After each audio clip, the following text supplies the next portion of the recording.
Surprisingly, a lot of you loved my take on who I thought was overall stronger between Robby and Miguel, and to follow up on this banger, I figured why not talk about the OG Miguel and Robby, aka Daniel and Johnny, and see who was overall stronger between the two over the course of Karate Kid and Cobra Kai. For this video as well, I'm not doing it in a short format since Daniel and Johnny do have a lot more context for their fights and even fought before Cobra Kai even existed, so I think I need a little bit more time to discuss. So to start off in Karate Kid 1, I will say that the prime Johnny thing to me looked really stupid initially, since the deleted scene is again a deleted scene, and anytime Kreese talks about Johnny being above Daniel, he also implies he's the peak of Cobra Kai and just gasses him up way too much. However, over the years, I have come to the conclusion that this is definitely possible for Kid Johnny to at least be above Kid Danny, as Daniel before being injured low-key did get farted on by Bobby, who Johnny is above, but in the tourney specifically he'd be below Bobby. However, let's not act like Daniel while Nerf did not defeat a Nerf Johnny. But overall, at their best, I would give it to Johnny, but it'd be really close. And after this movie, Johnny doesn't really fight anymore and somewhat falls off of karate and just parties for decades. Meanwhile, Daniel would train right after Karate Kid 1 and learns a whole new technique, plus becomes stronger and faster than ever by Karate Kid 3. Chozen and Mike as well are stated to be greater obstacles than Johnny, so obviously Daniel by the end of those films where he defeats them would be stronger than Johnny. It was clear that Johnny, even in his prime, could not hang with the other characters in the trilogy, and Daniel would have folded him like an omelet in Karate Kid 2 or 3.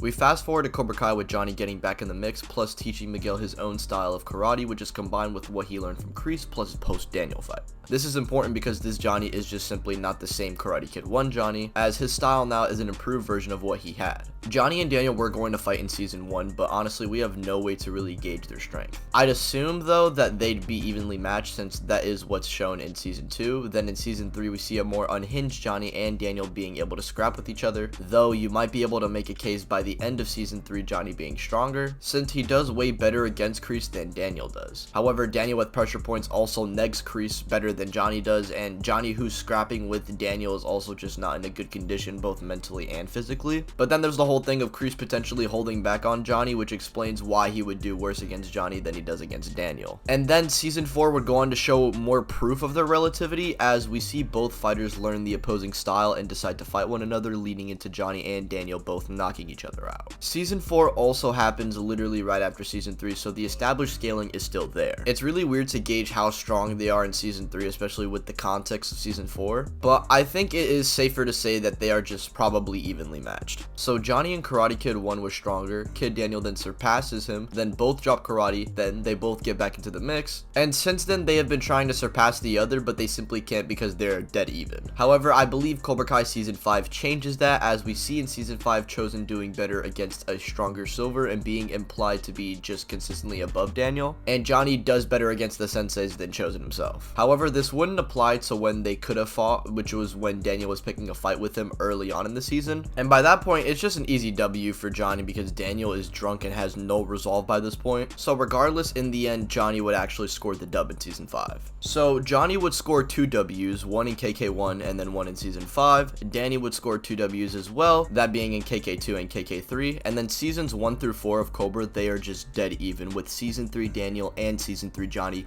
both having an argument for one being above the other. But I think it's just safer to say that they are just even. So unironically, it's a tie, which is really fitting for the series overall. Wait, I just realized something. This means that season 6 is going to be the tiebreaker. Oh my god, I can't wait for Johnny to tornado kick this man's face in.